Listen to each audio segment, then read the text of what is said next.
வணக்கம். Tamil KSR channel விடுகதையும் அதற்குரிய விடைகளும் பார்த்துட்ருக்கோம்.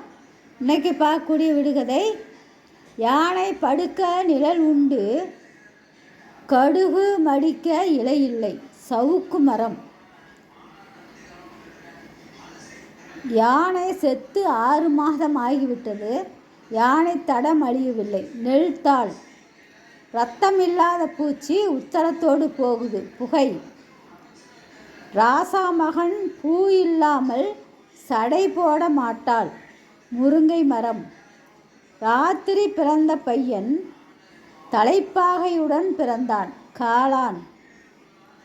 வந்தும் கெடுக்கும் வராமலும் கெடுக்கும், மழை. வயிறு இல்லாமலேயே ஒரு மிடா கூழ் குடிக்கிறான், பாவு.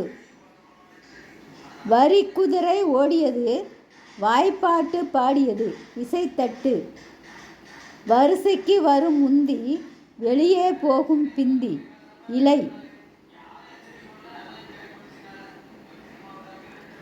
வரி வரி வண்ணம் கொம்பு, வாடாத முத்துக்கொம்பு, சோளம். வழியெல்லாம் கூடவே வருவான், வீட்டுக்குள் மட்டும் வரமாட்டான், செருப்பு. வாயில்லாத பறவை ஊர் ஊராய் பறக்கிறது, ஆகாய விமானம். வாயிலே தோன்றி மறையும் பூ, என்ன பூ? சிரிப்பு. வால் நீண்ட குருவிக்கு வாயுண்டு வயிறில்லை, அகப்பை. வாளால் தண்ணீர் குடிக்கும், தலையால் முட்டையிடும், கத்திரிக்காய்.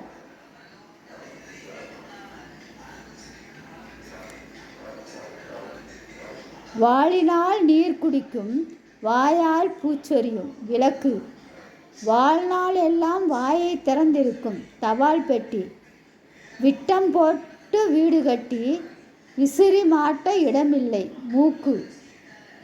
விடுகதை போடுகிற வேலப்பனுக்கு முதுகில் 3 நாமம், அணில். விதையில் கிடைக்காத எண்ணெய், செக்கில் எடுக்காத எண்ணெய், மண் எண்ணெய். விதையின்றி முளைக்கும், வேரின்றி வளரும், கொம்பு.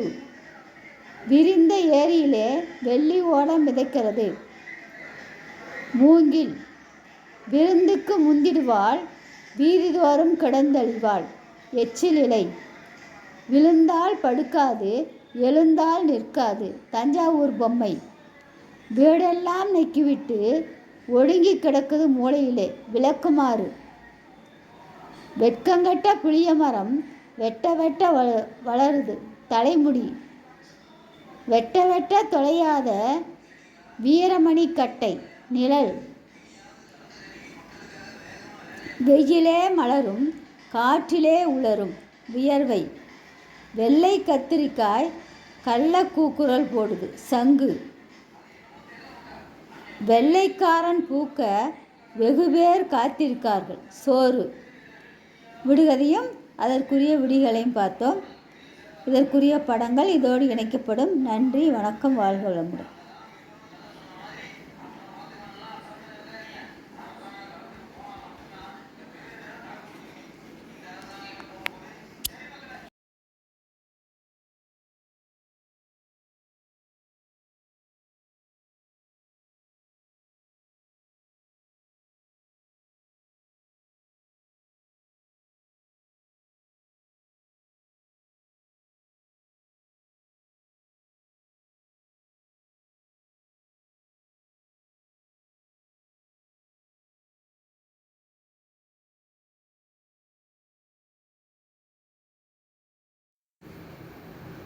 தமிழ் கேஎஸ்ஆர் சேனல் விடுகதையும் அதற்குரிய விடைகளுக்குரிய படங்கள் கொடுக்கப்பட்டிருக்கு. படங்களையும் விடுகதையினுடைய விடையும் பாருங்கள், தெளிவாக தெரிந்து கொள்ளுங்கள். சிந்தனை திறனை வளர்க்கக்கூடியது விடுகதை. அதை படித்து பயனடையுங்கள். நன்றி, வணக்கம்.